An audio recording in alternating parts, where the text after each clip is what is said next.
Hello and welcome to another video today. What I'm going to talk about today, and I'm probably a little bit late to the party to have a discussion about this, is the XL bullies and whether they should be banned to be breeded, and whether they should be allowed or not allowed to wear muzzles and be left on the lead while they're being taken for a walk. Now, first of all, I want to talk about, this is a bit off topic, but the weather in the UK. How all of a sudden it's in September, and today it's absolutely chucking it down, and you can tell the weather has changed. I know it's a bit off topic, but I thought I'd just bring it up. So yeah, the weather has been raining today all day, and it's been shocking. But anyway, we're now going to go on to the main point of this video. Now, on the 1st of February 2024, it was illegal to own XL bullies without a certificate to prove that you're an owner. Now, to sort of discuss this in full, what I do have to say is that this has been a long time where it's the government or whoever have wanted a certain dog breed to be banned. Now, it's been the case with Rottweilers, it's been the case with bull mastiffs, been even the case with German Shepherds. And obviously German Shepherds are predominantly used for police dogs. Now, my opinion on this whole debacle is that I generally don't blame the dog itself, because as I've just stated, it's been one of these things that people have wanted certain dog breeds to be banned. I think that it's the way that the dog is specifically being brought up. Yes, I get some dogs are bigger and can come across as maybe more violent, but I think it's more so the way that the dog's brought up by its owner.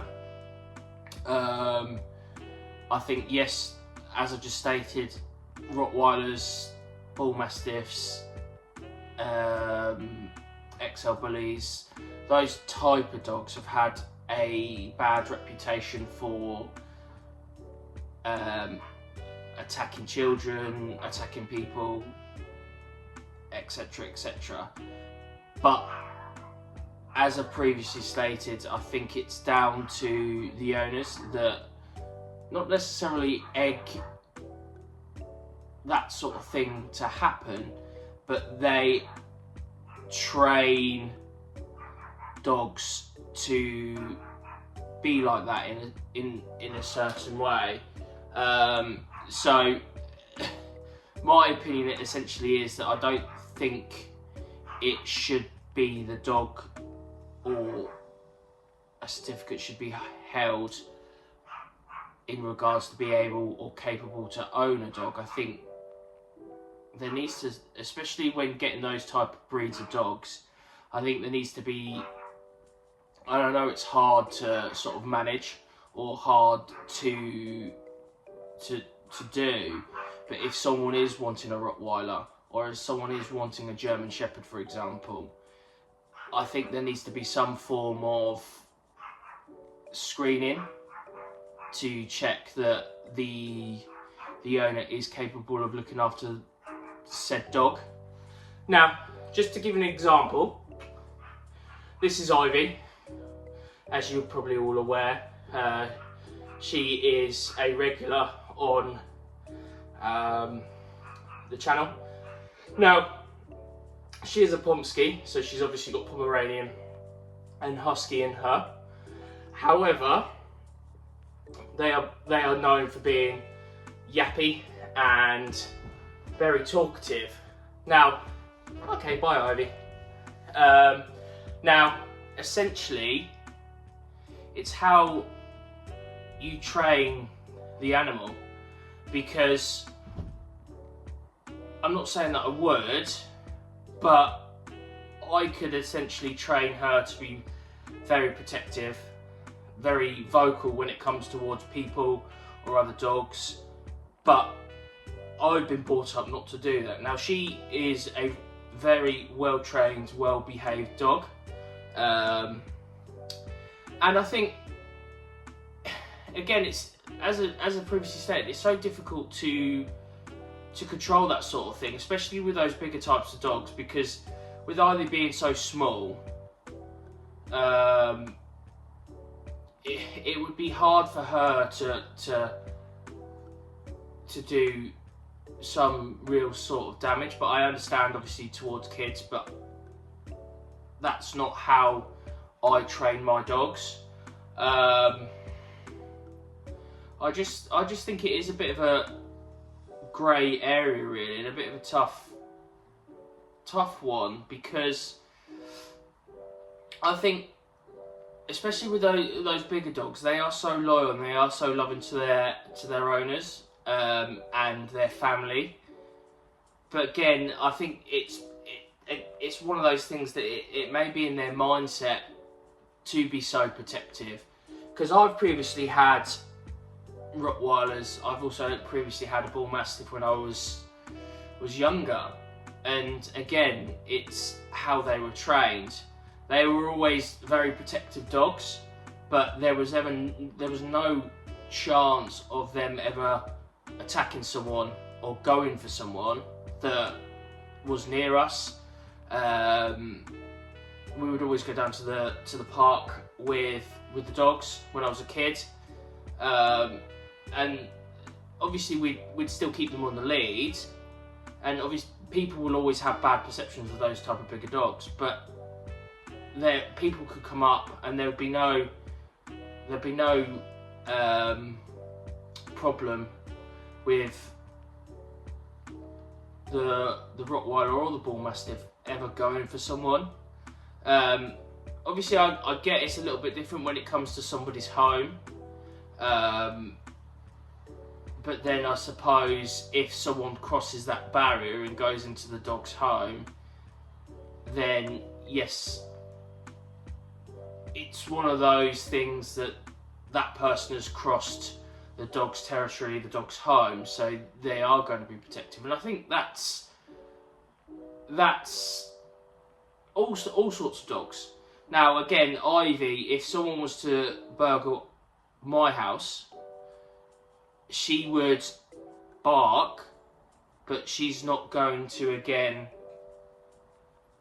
attack that person that comes into the house. All she will probably do is bark for 5-10 seconds and then probably lick the person to death. But again, she is a completely different dog. So I'm trying to be a little bit unbiased here in regards to how I feel, but I personally think, and I probably waffled on a little bit, but I personally don't think they should have been banned, or people should have certificates with having XL bullies, because again, my wife's best friend, she has an American bully, American bulldog. So it's a real big dog. I don't know the exact breed, but he, again, it's down to how he's been trained. He is one of the most loveliest, most soppiest dogs going. And obviously, again, if people have this bad connotation of dogs like that, it's difficult to get past that unless you meet the dog, get to know the dog, and the dog gets to know you. But again, I think it's one of those where people that want to get those bigger dogs that are classed for protection, I think they personally need to be screened,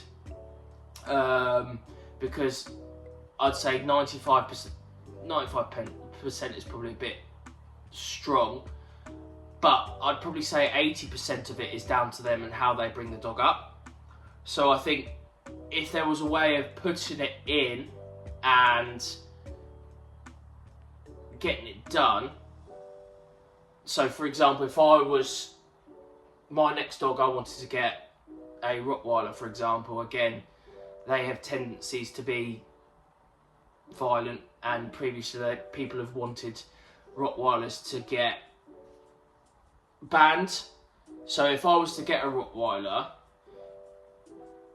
and I know it's very, very difficult to do, but I would say that I should potentially be screened in how I am at home with the dog, how I bring the dog up, what I am like when I take the dog for a walk. I don't know, that's difficult to do because I wouldn't have got the dog, but you could see how I brought Ivy up, and even when Ivy was on my lap, she was very, and yes, okay, I get that I'm the owner of her, but she was very relaxed and very comfortable. But yeah, I think if something like that was to be put in place, I think it would make it a lot easier, and I feel certainly a lot of people would feel a lot safer, because you look at sort of the older generation, if they see those sort of bigger dogs, they will get worried and get scared and potentially walk the other side of the street, and obviously that's not a nice spot or place for them to be in. But yeah, I think that's pretty much all I've got to say, really.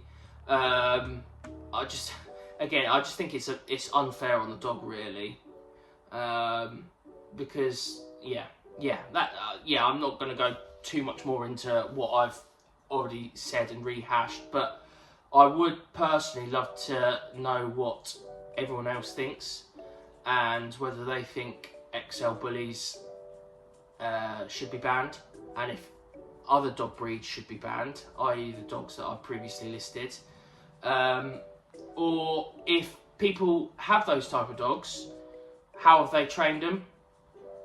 How are those type of breed of dogs with other people? It'd be great to know, so if you could let me know, that would be amazing. So again, thank you very much for listening. It'd be amazing to hear other people's opinions, so if you could drop them down in the comments, that'd be great. Thank you so much.